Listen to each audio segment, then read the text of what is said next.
I stood outside the courthouse divorce papers, still warm in my hand, and made a decision I should have made years ago. 3 taps on my phone, 3 credit cards canceled. The game had just begun, and she didn't even know she'd already lost. Somewhere across the city, my ex-wife was trying to pay for something very expensive, something she thought I'd be funding forever. She was dead wrong. Real quick comment below and tell me where you're watching from. This story happened in Charlotte, but betrayal. That's everywhere. Let's see how far this reaches. I stood on the courthouse steps, divorce papers still warm in my hand, and did something I should have done years ago. The May morning sun hit my face, and for the first time in what felt like forever, I could breathe. 20 years of marriage gone, with a judge's signature and a notary stamp.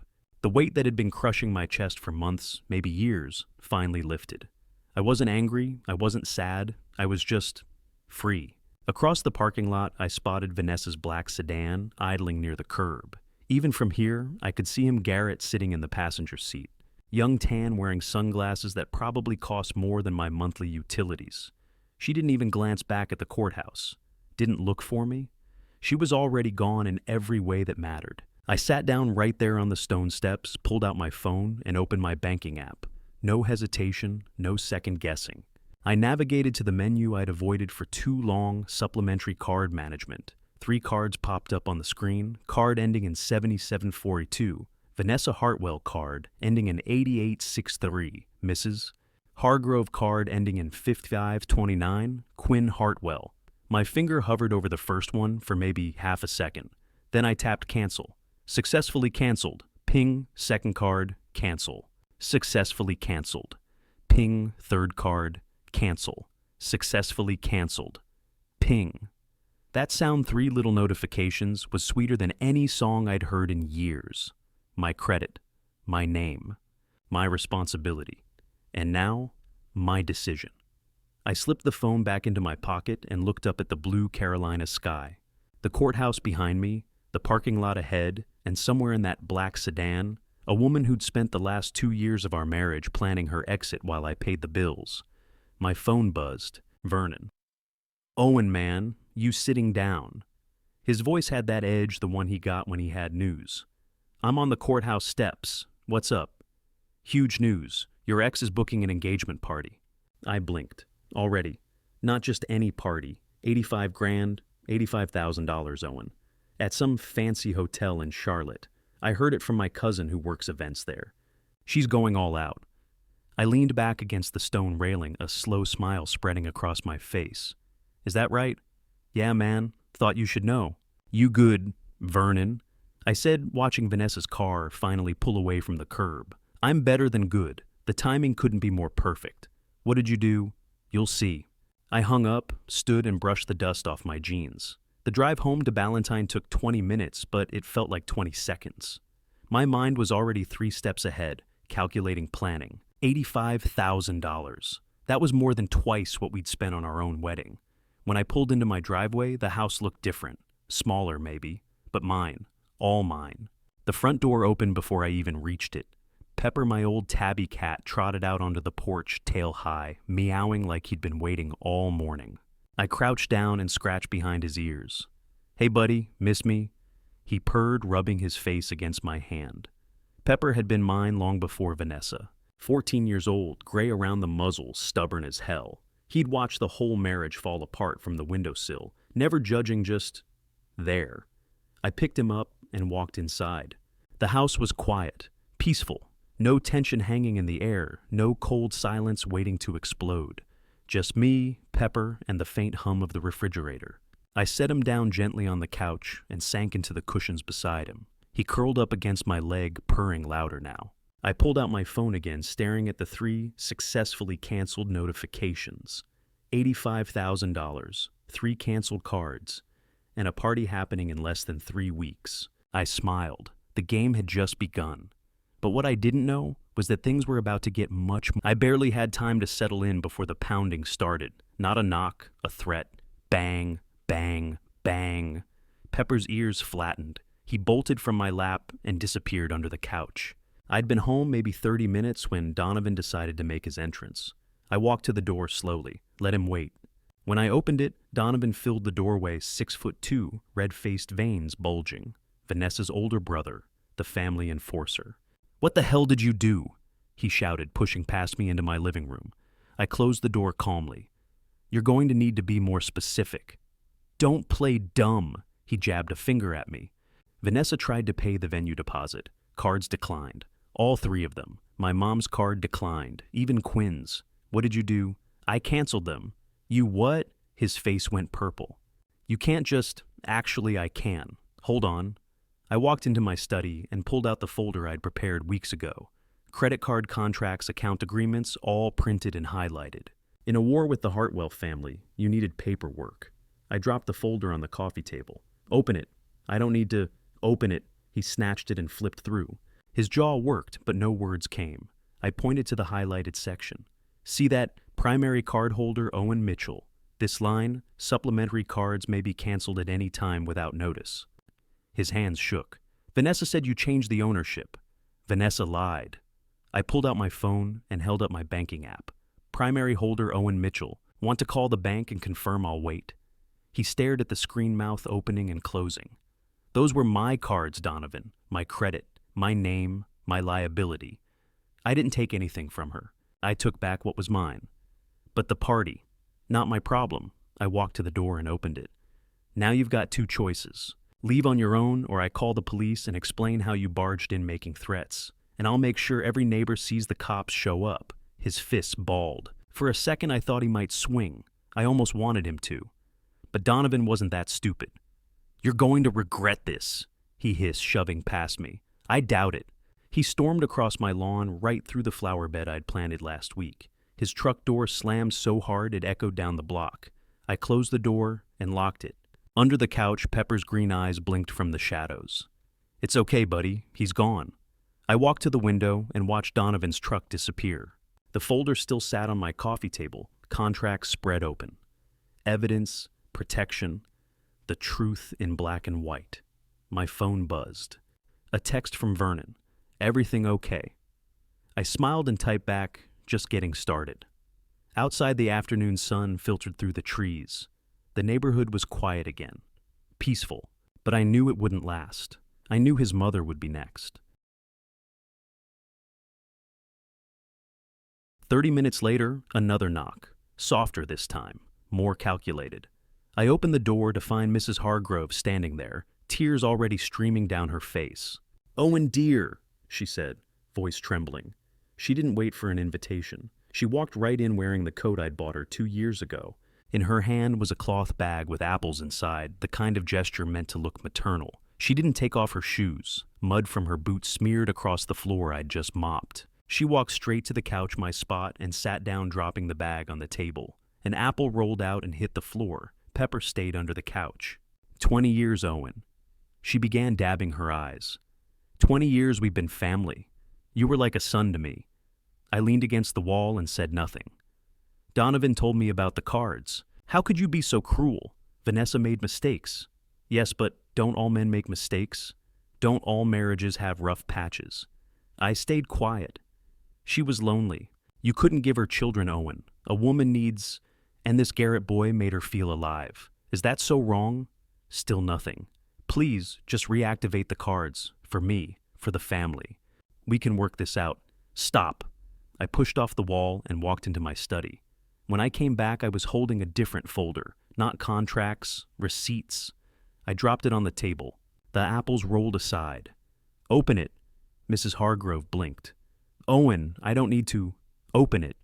She pulled the folder toward her hands, shaking. I flipped to the first receipt. "Last winter, I had a fever, 102 degrees. I asked Vanessa to pick up Tylenol. She said she was too busy." I pointed to the bank statement clipped underneath. That same day, she transferred $150 to Garrett for clothes. Her mouth opened. No sound came out. Next page. Mother's Day. I bought Vanessa an $80 sweater. She said it was too expensive. Made me return it. Another statement. That afternoon, she bought Garrett a $700 necklace. Her tissue crumpled in her fist. I flipped to the business ledgers. Mitchell's Kitchen. $3,000 startup from my family. Vanessa transferred $92,000 out of our joint account. I leaned forward. It's 75,000 went to Garrett, the rest her shopping sprees. Mrs. Hargrove tried to rally. But that money Vanessa helped build that business. She deserves nothing. My voice was calm but cold. And you sitting in my house, trying to guilt me into enabling theft, you should be ashamed. Her face hardened. The tears stopped. You're stubborn and selfish. A good son-in-law obeys. Reactivate those cards, or... I walked to the door and opened it wide. Or what? I gestured outside. Want the neighbors to see this? Let's have them decide me for canceling my cards, or you for defending a cheater and a thief. Her jaw clenched. She stood abruptly, snatching her bag. Another apple rolled off, but she didn't pick it up. She shoved past me deliberately, her shoulder hitting mine. I didn't budge. The door slammed, harder than Donovan's. The picture frame rattled on the wall. I locked the door and leaned against it. Pepper crept out from under the couch and rubbed against my legs.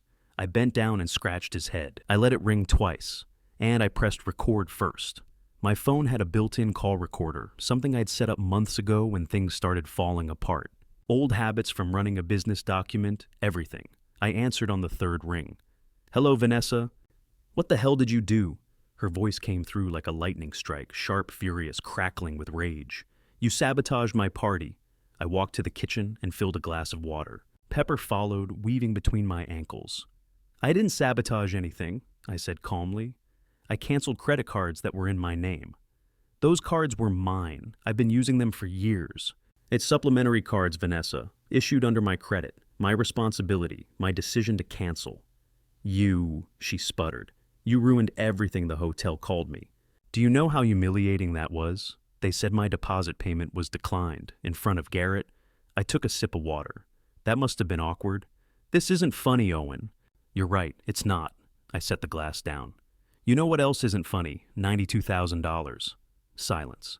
$92,000 transferred out of Mitchell's kitchen. Our joint business account. The one we built together, or should I say, the one I built while you planned your exit. That money was, let me guess, you earned it. I leaned against the counter. It's $75,000 went to Garrett, $55,000 directly into his account, another $15,000 on gifts, designer clothes, jewelry, and the rest, your shopping sprees. You have no right. I have every right. It was our money, Vanessa, from our business, and you funneled it to your boyfriend like I wouldn't notice. Her voice turned cold. If you don't reactivate those cards, I will make your life hell. I'll come to your new job. I'll tell everyone what kind of man you really are. You'll what? I cut her off. Let's show up at my workplace and cause a scene. Please do. I'd love to explain to my new boss why my ex-wife is harassing me. And I'd especially love to show them the bank statements proving you stole $92,000. I didn't steal anything. Then what do you call transferring money from a joint account to fund your affair? That's not, we were still married, I had every right. We're not married anymore, Vanessa. As of 9 o'clock this morning, you have no rights to my credit, my money, or my life. My voice stayed level. You want to throw an $85,000 party, use your own money.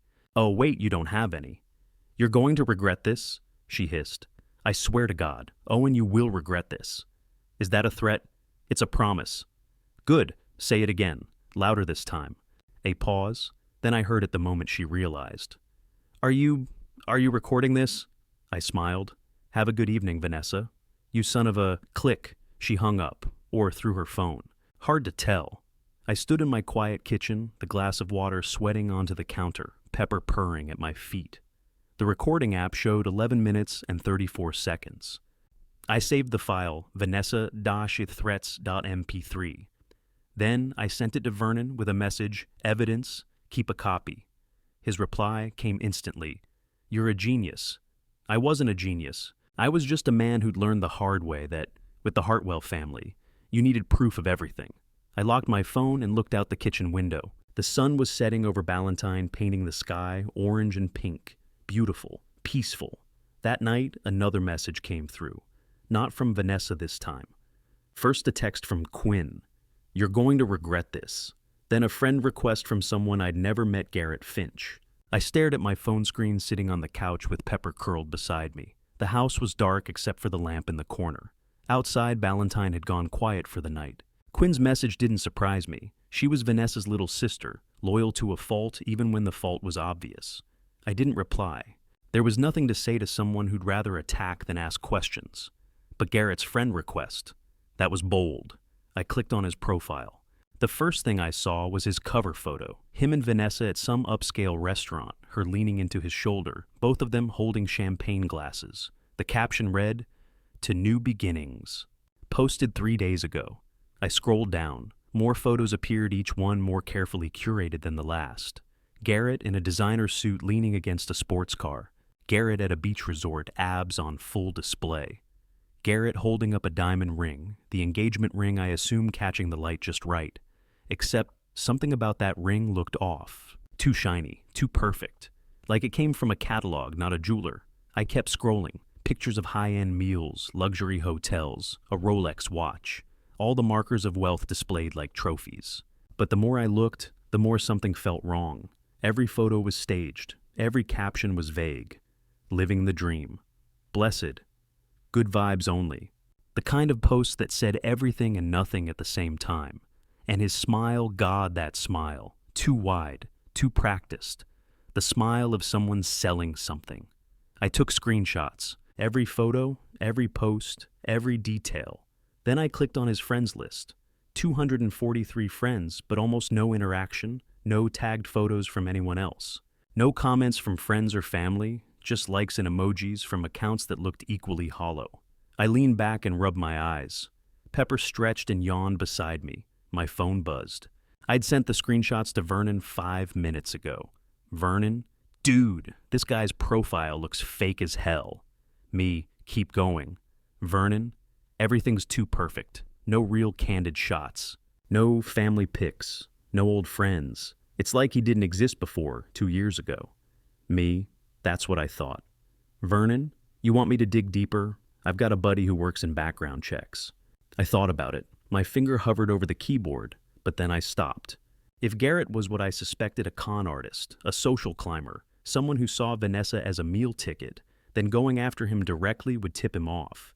He'd vanish, change his name, move to the next target. No, I needed to be smarter than that. Me? Not yet, just keep an eye on him. I need to talk to a lawyer first. Vernon? You sure this guy gives me the creeps? Mates us, I'm sure, one step at a time. I set my phone down and stared at Garrett's profile picture. That too perfect smile, those designer clothes. That engagement ring that probably cost less than $50. Vanessa thought she'd upgraded, thought she'd found someone better, someone richer, younger, more exciting.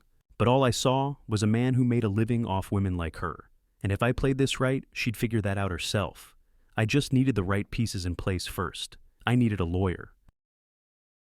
The next morning, I walked into Raymond Fletcher's office with a folder thick enough to be a novel. His office was in Uptown, Charlotte, tucked into one of those glass towers that reflected the morning sun like a mirror. 20th floor, corner office. The kind of place that said competence before anyone even spoke. I'd called him the night before. Vernon had recommended him, said Fletcher was the best family law attorney in Charlotte, the kind of guy who didn't lose cases because he never took ones he couldn't win. Fletcher was already waiting when I arrived at 9 sharp. Mid-50s gray at the temples, wire-rimmed glasses, and a handshake that was firm but not aggressive. Professional. Mr. Mitchell, he said, gesturing to the chair across from his desk. Vernon speaks highly of you. Let's see what we're working with. I sat down and slid the folder across the desk. He opened it slowly, methodically, the way a surgeon might open a patient. Inside was everything I'd gathered: business ledgers from Mitchell's kitchen receipts, bank statements showing the $92,000 transfer screenshots of Garrett's social media, printed copies of Vanessa's threatening texts, and the audio file transcription from yesterday's call. Fletcher didn't rush. He read every page, occasionally making notes on a yellow legal pad. 5 minutes passed, then 10. I sat in silence, watching the city sprawl out below us through the floor-to-ceiling windows. Finally, he looked up.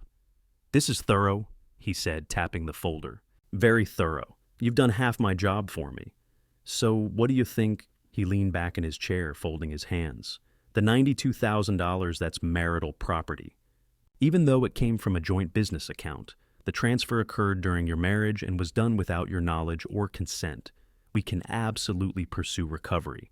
Oh, and the house, the car. Also marital assets, If they're titled jointly, we have grounds to claim your share or force a sale and split the proceeds, but he paused, studying me over his glasses. The money is the priority here. That's liquid. That's traceable. That's theft. I nodded. What are our chances? Fletcher smiled faintly. With this evidence, 95%, maybe higher. The bank statements alone are damning. Add in the receipts showing she funded her affair with marital funds, the recorded threats, and the clear paper trail to this Garrett Finch character. He tapped the folder again. This is about as solid as it gets. Relief washed over me, but I kept my expression steady. What's the process? I'll file a discovery order today. That'll allow us to subpoena Vanessa's bank records, credit card statements, and any financial accounts tied to her or Mr. Finch. We'll trace every dollar. How long? 7 to 10 days for the initial findings. Maybe 2 weeks if she tries to stall, but she won't have much room to maneuver. The courts don't look kindly on asset dissipation, especially when it's this blatant. I leaned forward. What if she's already hidden the money, moved it offshore, or given it to someone else? Fletcher met my eyes, his expression calm. Then the court will find it, or they'll hold her in contempt. Either way, she'll pay. One way or another. He slid a document across the desk. This is a retainer agreement. Read it over. If you're comfortable, sign at the bottom. I scanned the pages. Everything was clear, straightforward. No surprises. I pulled out a pen and signed. Fletcher took the document and stood extending his hand. Welcome aboard, Mr. Mitchell. I'll file the paperwork this afternoon. You'll hear from me within 48 hours. I shook his hand. Thank you. Don't thank me yet. We've got work to do. When I stepped out of the building, the mid-morning sun was climbing higher, warming the sidewalks. People rushed past, business people, tourists, students. Life moving forward. My phone buzzed. Vernon, found you a job. When can you start? I smiled and typed back, whenever you need me. Things were looking up. The store wasn't much to look at, but to me, it was a lifeline. Vernon pulled up to a small grocery store in Plaza Midwood, one of those neighborhood spots that had been around forever. A hand-painted sign out front read, Foster's Market in faded green letters. This is it, I asked, stepping out. Don't judge yet, Vernon said. Glenn's good people. I told him about you. Inside the store smelled like coffee and bread. Narrow aisles, wooden shelves, a small deli counter in the back. Clean. Honest. A man in his late 50s emerged from behind the counter, wiping his hands on an apron. Broad shoulders, graying hair, a face that smiled easily. You must be Owen, he said, extending a hand. Glenn Foster. Yes, sir. Thank you for meeting with me. Glenn waved off the formality. Vernon told me what you're going through. Divorce, starting over. He looked me in the eye. I believe in second chances. Show me you're worth it and we'll get along fine. I won't let you down. Good, he gestured around. Job's straightforward. Inventory management, customer service stocking, shelves, light bookkeeping. Nothing glamorous, but it's steady. Pays decent. You start Monday. I'm in. Glenn smiled. Let me show you around. He walked me through the store produce rotation, expiration checks, shelf organization. I listened carefully, taking mental notes. It wasn't running a restaurant, but it was work. Real work. You've done retail before, Glenn asked as we sorted apples. Not retail. But I ran Mitchell's Kitchen for 15 years. Inventory, suppliers, payroll, I know operations. Mitchell's Kitchen. Glenn paused. I've eaten there. Good food. Thanks. It was a good run. He nodded, understanding. Well, this isn't a restaurant, but the principles are the same. Keep things organized, treat customers right, show up on time. He handed me an apple. Think you can handle that? Yes, sir. We spent the next hour on inventory sheets. Glenn explained his system, old-school handwritten logs. I suggested a few tweaks to streamline things. He listened, nodding. You've got a good head for this, he said finally. See you Monday, 7 sharp. I'll be here. Glenn walked me to the door, shaking my hand again. And Owen, whatever you're going through, it won't last forever. Keep your head up. I swallowed hard. Thank you, Mr. Foster. Call me Glenn. Vernon drove me home talking about how Glenn was salt of the earth, how the store had been in his family for decades, how this was the fresh start I needed. I barely heard him. My mind was already planning Monday morning new routine rebuild. That evening, exhausted but hopeful, I sat on my couch with Pepper in my lap. For the first time in months, I felt like I had control again. Not over everything, but over something. My phone rang. Vernon. Owen, you're not going to believe this. Vernon's contact at the hotel wasn't just an employee. He was the events manager, the man who'd booked Vanessa's party. We met Howard Kent at a coffee shop 3 blocks from the hotel. Neutral ground. Somewhere quiet where conversations wouldn't be overheard. Howard arrived exactly on time, mid-40s tailored suit, the kind of composed professionalism that came from years of managing high-stakes events. He shook our hands and ordered black coffee before sitting down. Vernon tells me you're in a difficult situation, Howard said, looking directly at me. That's one way to put it, I replied. He nodded sympathetically. I can't give you confidential client information. You understand that, but... He stirred his coffee slowly. There are things I can share, within limits. I appreciate anything you can tell me. Howard leaned back. The party your ex-wife booked is an $85,000 event. Full ballroom, live band, premium catering, floral arrangements, the works. The deposit required is $17,000, 20%. I already knew this, but I let him continue. She paid half, $8,500, promised the rest within the week. And that was 10 days ago. The remaining balance is now 3 days overdue. Hotel policy is clear if the full deposit isn't paid 72 hours before the event we cancel. Vernon leaned forward. So you're saying... I'm saying the party is scheduled for May 18th, 2 weeks from now. And unless Mrs. Hartwell comes up with $8,500 by next Friday, the entire booking gets pulled. I felt a grim satisfaction settle in my chest. How many guests? Over 200. Business associates, family, friends. She sent the list last week. It's extensive. 200 people. Vanessa was going all in, betting everything on a party she couldn't afford. Howard glanced around the coffee shop, then reached into his briefcase. This conversation stays between us. Of course. He pulled out a folder and set it on the table. Then, as if by accident, a single document slipped halfway out, a copy of the venue contract, complete with payment schedule, event details, and Vanessa's signature at the bottom. Howard looked away, sipping his coffee. I understood. I pulled out my phone and snapped a quick photo of the contract before sliding it back into the folder. I didn't see that, Howard said quietly. See what? He almost smiled. If something were to happen at this event, a disruption, let's say the MC handling the evening is Clayton Hall. Professional guy. Been with us for years. He paused meaningfully. He's... flexible. Vernon caught on immediately. Flexible how? Clayton believes in doing the right thing.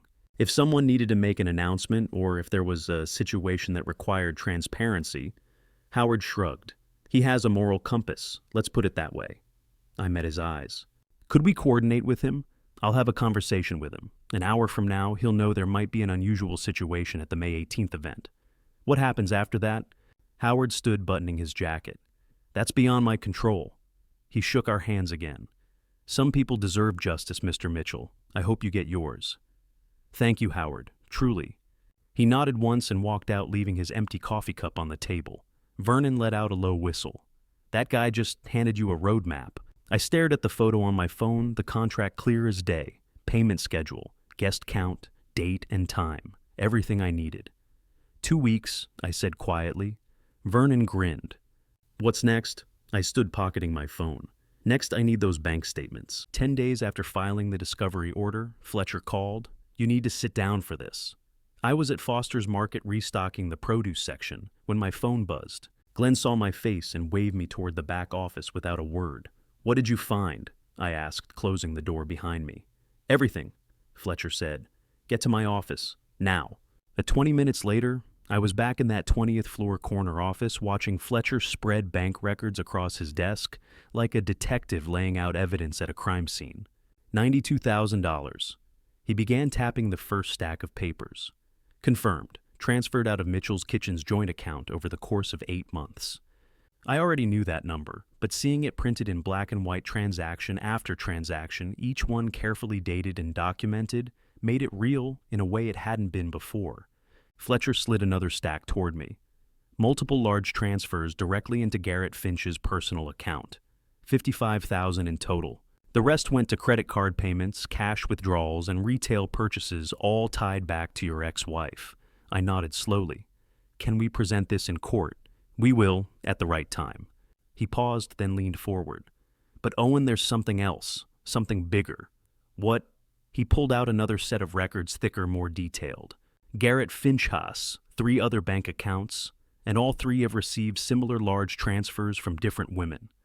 My stomach dropped. Fletcher pointed to the highlighted names.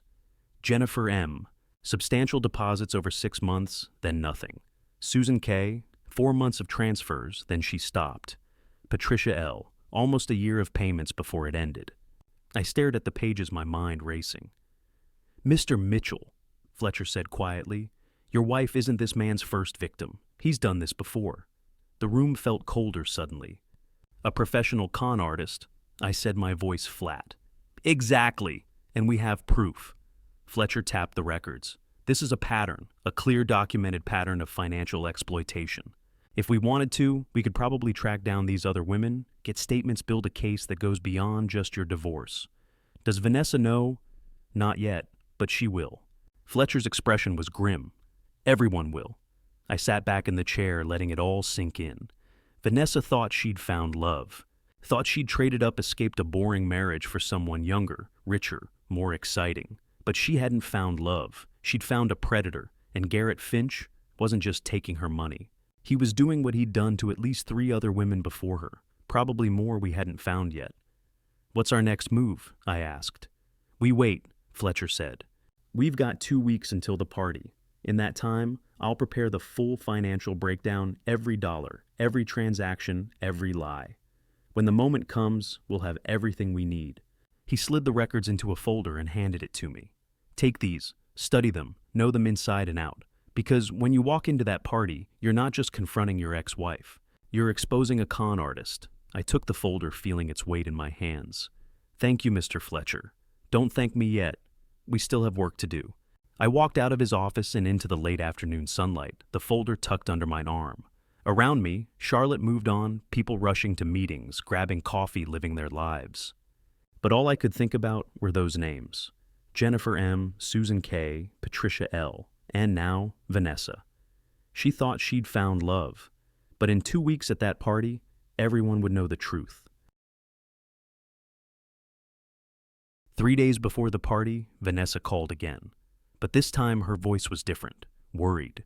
I was at home organizing my briefcase contracts, bank statements, receipts, screenshots, the audio file, everything neatly labeled and ready. Pepper watched from the couch as my phone lit up with her name. I let it ring once, twice, then answered. Hello, Vanessa. Owen? Her voice was cautious, almost fragile. Nothing like the fury from our last call. I've been hearing some rumors. Are you planning to come to my party to cause trouble? I leaned back in my chair and let out a long, tired sigh. The kind of sigh that came from a man barely holding it together. Vanessa, I'm working 6 days a week at a grocery store. I'm barely keeping my head above water. Your party is the last thing on my mind. Silence on the other end. Really? Because Donovan said?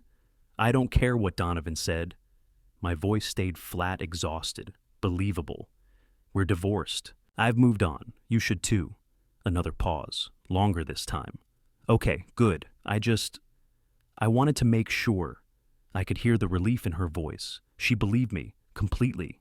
Have a great party, Vanessa, I said, letting just a hint of weariness slip through. I hope it's everything you dreamed of. She didn't catch the irony. She never did. Thanks, Owen. Take care of yourself. You too. Click. I set the phone down and stared at the briefcase on my desk. Evidence organized into 3 sections. Financial theft affair documentation and Garrett's pattern. Everything I needed all in one place. I smiled. Then I called Vernon. She bought it, I said when he picked up. Vernon laughed. Man, you deserve an Oscar. I'm barely keeping my head above water. That was perfect. She needed to believe I was beaten, that I'd given up. And now she thinks you're too tired to care. Classic. He paused. You ready for this? More than ready. Good. Because I'll be there, front row. Wouldn't miss it for the world. Next I called Fletcher. Mr. Mitchell, he answered on the first ring. How are we looking? The trap is set. She thinks I'm not coming. She's completely off guard. Excellent. I'll arrive early on the 18th. We'll coordinate with Howard and Clayton before the event starts. Once we're in position, it's just a matter of timing. What if she tries to stop me? She won't. By the time she realizes what's happening, it'll be too late. We'll have the floor, the microphone, and 200 witnesses. His voice was calm, confident. This is going to be memorable, Mr. Mitchell. Thank you, Mr. Fletcher. See you on May 18th. I hung up and sat in the quiet of my living room. Outside, the neighborhood was settling in for the evening. Lights flickered on in windows. Dogs barked in the distance. Life going on as usual. But in 3 days, everything would change. I looked at Pepper, who'd curled up beside me. 3 more days, buddy, I said softly, scratching his head. 3 more days and she'll know. He purred, oblivious to the storm coming. I closed the briefcase and locked it. 3 days, Vanessa. In 3 days your fairy tale ends. And you have no idea what's... The hotel lobby buzzed with activity. White roses everywhere. Crystal chandeliers catching the morning light. And somewhere in that ballroom, Vanessa was about to have the worst day of her life. Owen Vernon and Mr. Fletcher arrived early 8:30, a full hour before guests were scheduled. They wore simple suits, nothing flashy. Owen carried his briefcase like it was just another day at the office. The lobby was a sea of white and gold. Enormous floral arrangements lined the entrance. A banner hung across the ballroom doors, "Happily Ever After." Owen felt nothing looking at it. No anger, no sadness, just clarity. Howard Kent appeared from a side hallway, clipboard in hand, looking every bit the professional events manager. He glanced at Owen, gave the slightest nod, and gestured toward a service corridor. "Follow me. Stay quiet." They moved quickly through the back halls, staff-only areas, where catering teams prepped trays and sound technicians tested microphones. The muffled sound of a piano being tuned drifted through the walls. Howard stopped at a door marked Staff Lounge and opened it. Inside was a small room with a couch, a table, and a narrow window overlooking the ballroom stage. "You'll wait here until it's time," Howard said. "Guests are arriving now. Ceremony starts at 10. Owen set his briefcase on the table. "Thank you, Howard." "Don't thank me yet." Howard handed him 3 laminated staff badges. "Wear these if anyone questions you. As far as anyone knows, you're venue coordinators." Vernon clipped his badge on. "This guy's a pro." Howard almost smiled. Then his expression shifted as someone else entered the room. Clayton Hall. The MC was younger than Owen expected, mid-30s, clean-cut, wearing a sharp gray suit. He extended a hand. "Mr. Mitchell, I'm Clayton. Howard filled me in." Owen shook his hand. "Thank you for helping." "I don't like being used," Clayton said simply. "And from what Howard told me, that's exactly what's happening here. So, let's make this clean." He pulled out a small note card. "I'll be officiating the vows. When I say, for richer or poorer, I'll pause. Count to 3, that's your cue. Walk down the side aisle, not the center. Less dramatic, harder for her to block. And if she tries to stop me, I'll handle it. You just present your evidence. Let the facts speak." Clayton glanced at the briefcase. "That everything, contracts, bank statements, receipts, recordings, everything." "Good." Clayton checked his watch. "Guests are filling in now. 20 minutes until showtime." He shook Owen's hand again. "Good luck. Some people deserve exactly what's coming to them." Then he was gone. Owen opened the briefcase one last time. Everything in order, contracts on top, bank statements beneath, receipts, audio file transcription, screenshots of Garrett's profile, the hotel contract Howard had accidentally left behind. All of it organized and ready. Vernon clapped a hand on his shoulder. "You got this, brother." Mr. Fletcher adjusted his tie. "Remember, stay calm, stay factual. Let the evidence do the talking." The music outside shifted. Piano, soft and melodic. Then, unmistakably, the wedding march began. Vernon looked at Owen. "It's time." Owen picked up the briefcase and stood. His hands were steady, his heartbeat calm. Justice was about to be served. I stepped into the ballroom just as Clayton asked, "Do you promise to stay together for richer or poor in sickness and in health?" The scene was breathtaking. Vanessa stood at the altar in a flowing white gown, the kind with a train that stretched halfway down the aisle. A diamond tiara, probably fake like everything else, sat perfectly in her styled hair. Garrett wore a navy blue designer suit, his confident smile plastered across his face like he'd already won. The stage glittered with white roses and crystal accents. Over 200 guests filled the ballroom, dressed in their finest. I recognized several faces, business associates from my restaurant days, people who used to respect me. In the front row sat Mrs. Hargrove, Donovan, and Quinn, all dressed to impress. Clayton stood at the podium, his expression neutral. For For richer or poorer in sickness and in health. He paused. 1, 2, 3. Garrett opened his mouth. I object. Not a shout. Not a scream. Just clear, decisive, unmistakable. 200 heads turned in unison. A collective gasp swept through the ballroom like a wave. Vanessa's smile froze. The color drained from her face. Her hands clutching the bouquet trembled visibly. Garrett's eyes narrowed. His jaw clenched. His hand tightened around Vanessa's. Mrs. Hargrove shot to her feet. Owen! Donovan half stood, confusion and rage battling on his face. I walked down the side aisle, not the center, just as Clayton had instructed. My briefcase in hand, my steps steady, my expression calm. The whispers started immediately. Is that Owen Mitchell? Her ex-husband. What's he doing here? I reached the front and stopped standing directly in front of the stage. Eye level with Vanessa, eye level with Garrett. Vanessa found her voice, though it shook. Owen, what are you doing here? You said you weren't coming. You said, I lied, Vanessa. Her mouth opened. No sound came out. I lied. I repeated louder now, so the entire ballroom could hear. Just like you lied, for years. The whispers grew louder. Someone in the back stood to get a better view.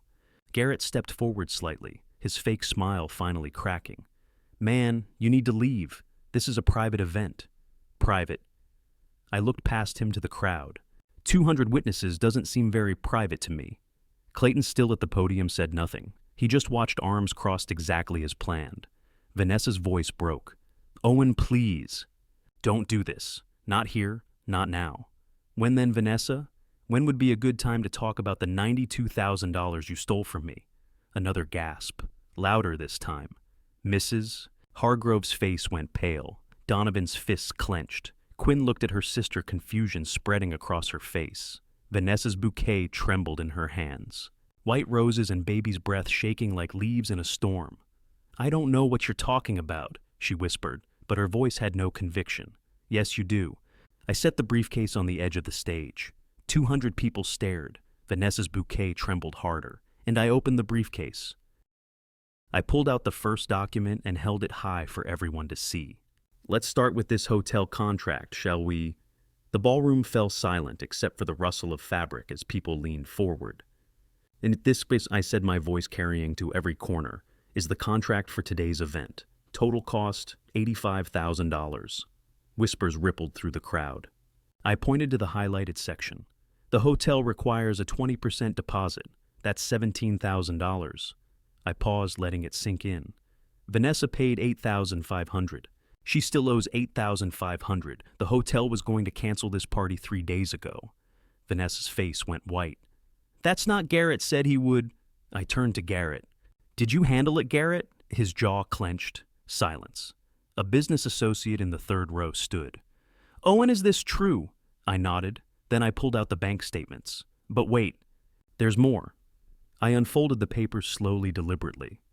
These are the financial records from Mitchell's Kitchen, the restaurant Vanessa and I built together over 20 years. I held up the statements so the front rows could see the numbers.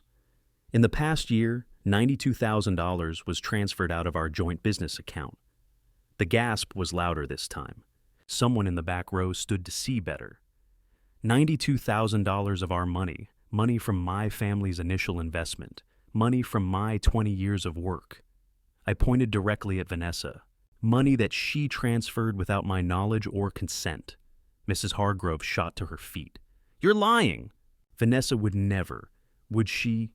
I walked to the front row and handed the bank statements to a business associate I'd known for years, a man who'd eaten at Mitchell's Kitchen dozens of times, who'd shaken my hand and called me a friend.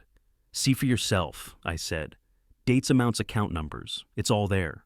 He took the papers, his expression skeptical at first. Then his face changed. He flipped through the pages, his eyes widening with each transaction. He passed them to the woman beside him.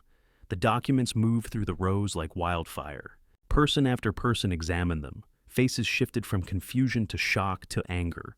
Another associate stood, a gray-haired man who'd been a regular at my restaurant for over a decade.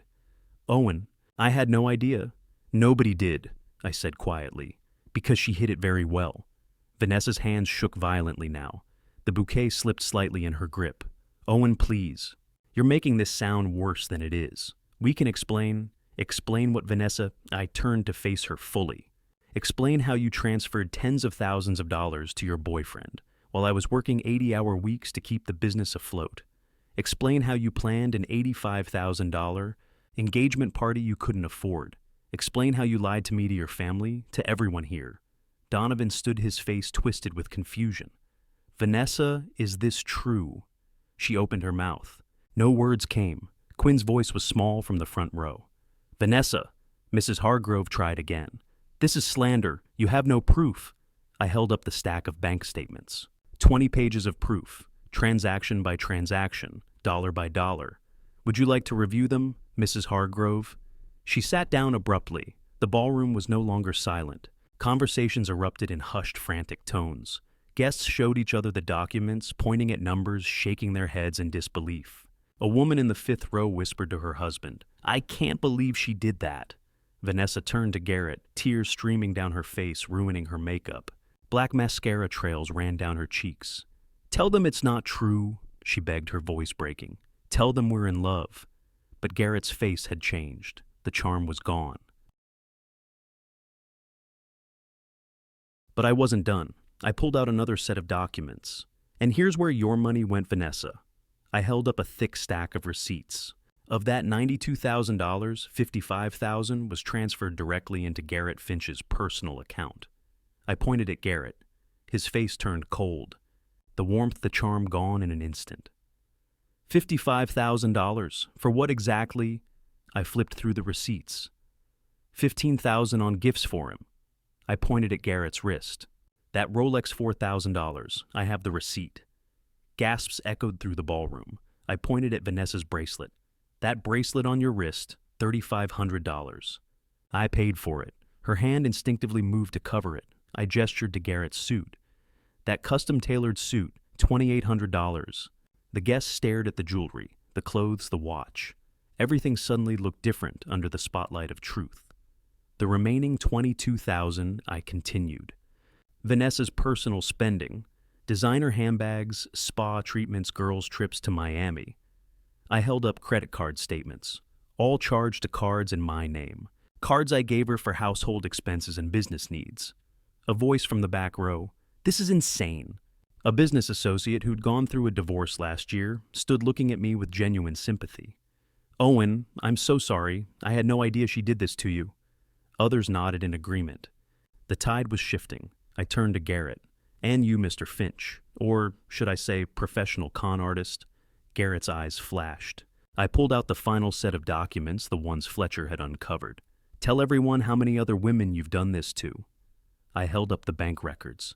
3 other accounts. 3 other women. Jennifer M., Susan K., Patricia L. All of them sent you money. Thousands of dollars each. The gasps turned to horror. A woman in the middle section stood abruptly, her hand over her mouth. Wait, Susan K. My friend Susan dated a Garrett Finch 2 years ago. He disappeared with $30,000 of her money. Another guest turned. Is it the same guy? I nodded. Same pattern, same method, same ending. The ballroom erupted. Conversations overlapped. People pulled out phones, likely texting friends, checking facts, searching for information. He targets women, I said, my voice cutting through the noise. Women with money. Women going through transitions, divorces, inheritances, business successes. He charms them, builds trust, takes their money, and then he moves on to the next one. I looked directly at Vanessa. You weren't special, Vanessa. You were just next in line. Her face crumpled. The bouquet fell from her hands, white roses scattering across the stage. No, she whispered. No, that's not Garrett. Tell them. Tell them we're different. Tell them you love me. But Garrett didn't speak.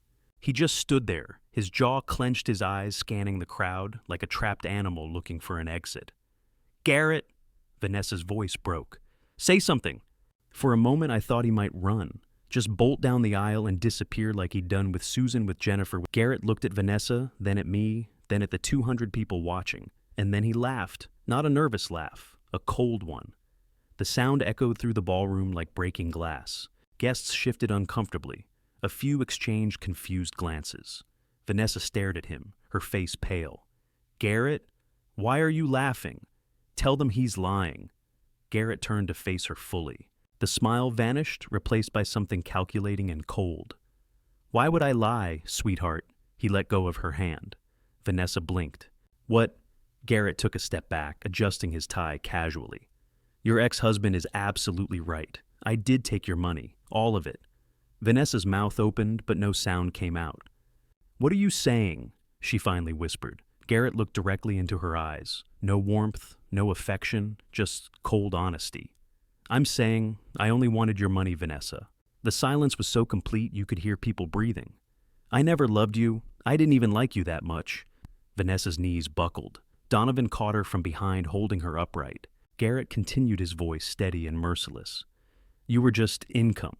A pretty easy one, actually. You were so desperate for attention, so hungry for someone to tell you that you were special. He laughed again. And now you're broke, exposed, worthless to me. He pulled out his phone, tapped the screen, and held it up so Vanessa could see. A photo. Garrett with another woman, younger, prettier, clearly wealthy, expensive car in the background, designer clothes, the works. This is Ashley, he said casually. I've been seeing her for 3 months, real estate developer, net worth around $5 million. He pocketed the phone. So, I only wanted your money. Now that you're worth nothing to me, goodbye. He turned and started walking toward the stage steps. Vanessa screamed, Garrett, you can't, we're getting married. He stopped at the top of the stairs, glanced back over his shoulder. Are we? His tone was almost amused. I never filed any marriage license, sweetheart. This party, it's just a party, an expensive one you can't even afford. He smirked and descended the steps. Vanessa reached out toward him, her voice breaking. Please, I love you. Garrett walked past her without a glance. He strode up the center aisle. Guests parted like water, pressing back into their seats as if he were contagious. Mrs. Hargrove tried to block his path. Young man, you cannot just... He brushed past her without breaking stride. Donovan lunged forward. You son of a... But Vernon stepped into his path, shaking his head. Let him go. Garrett reached the ballroom doors, pushed them open, and walked out. The doors swung shut behind him with a soft click. Gone. Vanessa collapsed onto the stage floor, her white gown spreading around her like a fallen parachute. She sobbed loud, gut-wrenching sobs that filled the silent ballroom. He's gone, she whispered between gasps. He's really gone. Quinn stood frozen in the front row, tears streaming down her face. Mrs. Hargrove sank into her seat, her hands covering her mouth. Donovan looked at the doors. Fists clenched his face, a mask of helpless rage. The ballroom erupted, not with applause, with chaos. Did that just happen? He admitted everything. That poor woman. She deserved it. Nobody deserves that. Voices overlapped, guests turning to each other in shock, disbelief, and in some cases, grim satisfaction. I stood there, briefcase still in hand, watching justice unfold before my eyes. Vanessa on her knees, her family stunned into silence. 200 witnesses to the truth. It was over. The party ended before it began.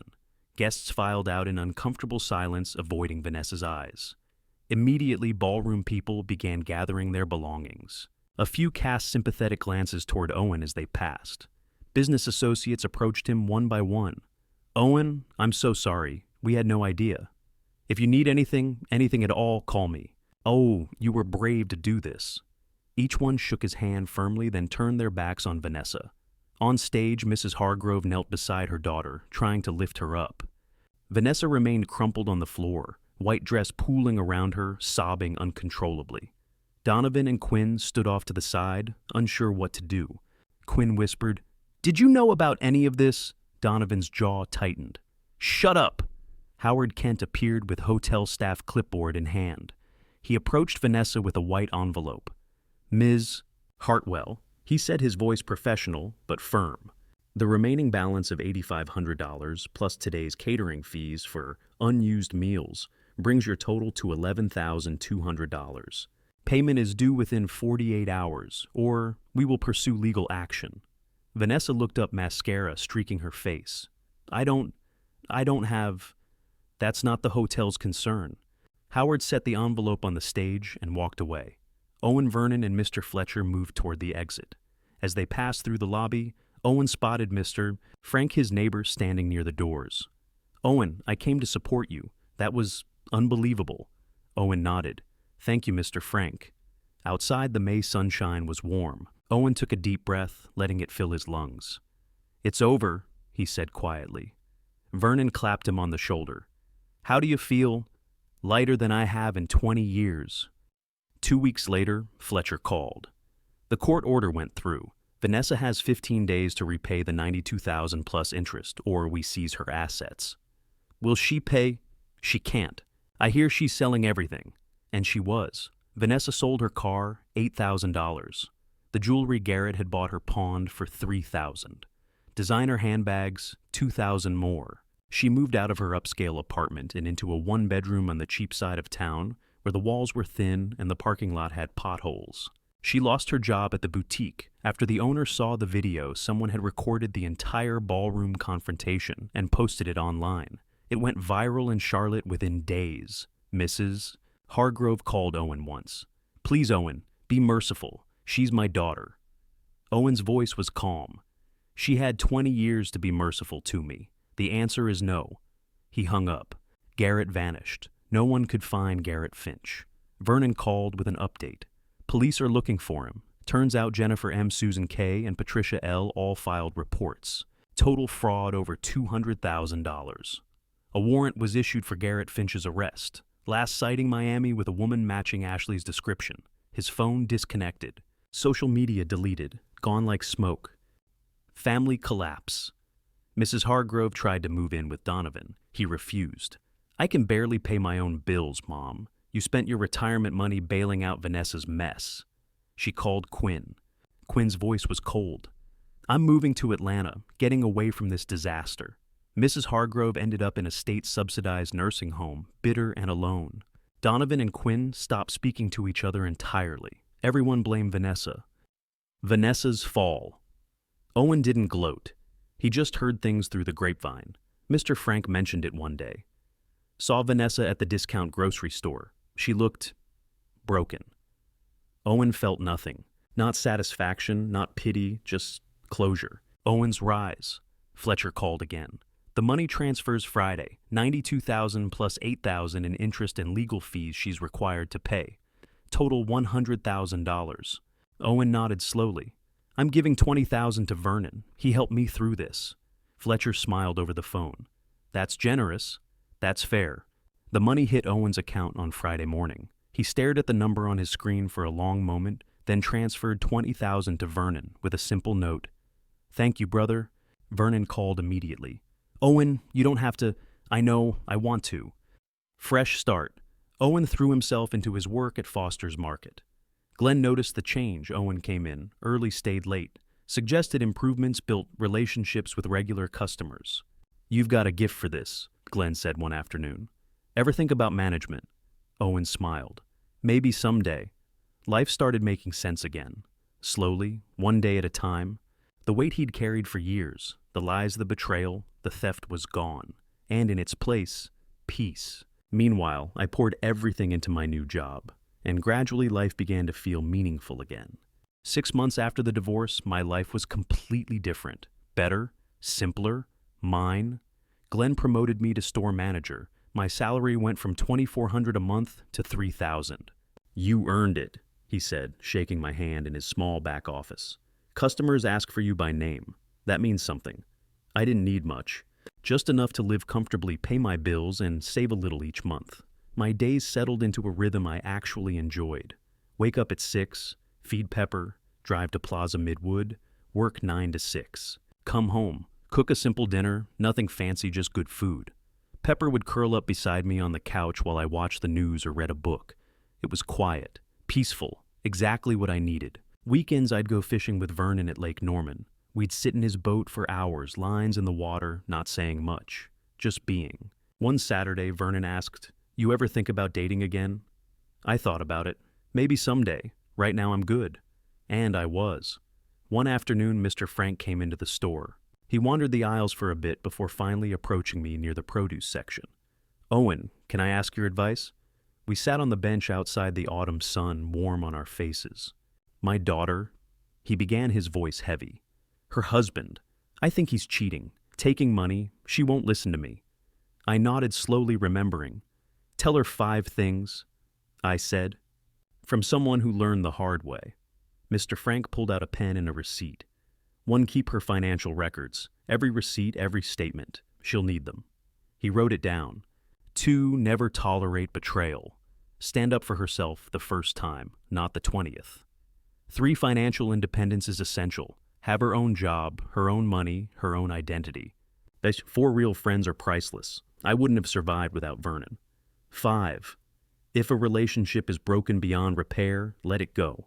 Don't waste years trying to fix someone who doesn't want to be fixed. Life's too short. Mr. Frank looked up from his notes. Thank you, Owen. I'll talk to her. I hope she listens. That evening I sat on my porch with Pepper in my lap. The Charlotte sunset painted the sky orange and purple. Beautiful. Simple. My phone buzzed. Vernon fishing tomorrow. Heard the bass are biting. I smiled and typed back, 7 a.m., bring coffee.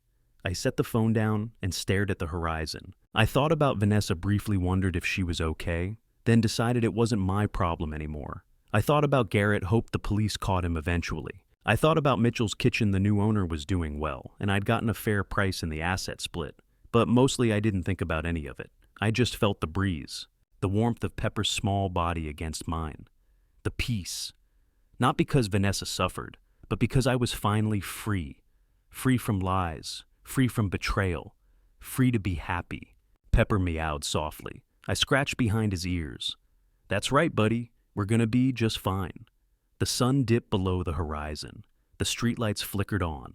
Somewhere down the block, kids laughed as they rode bikes. Life moving forward, and for the first time in 20 years, I was moving with it. Not looking back, not holding on, just living. Vernon confirmed fishing for tomorrow morning. Pepper purred louder. The evening air smelled like freshly cut grass and barbecue from a neighbor's yard. I smiled. Not because of revenge, but because at last I was truly free to be happy.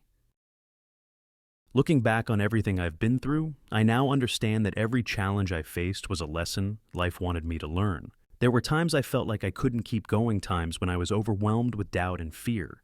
But over time, I realized that only faith in myself and in God could carry me through. It's not easy, but it's true. When you place your trust in God and rely on your own strength, you'll be able to overcome things you once thought were impossible.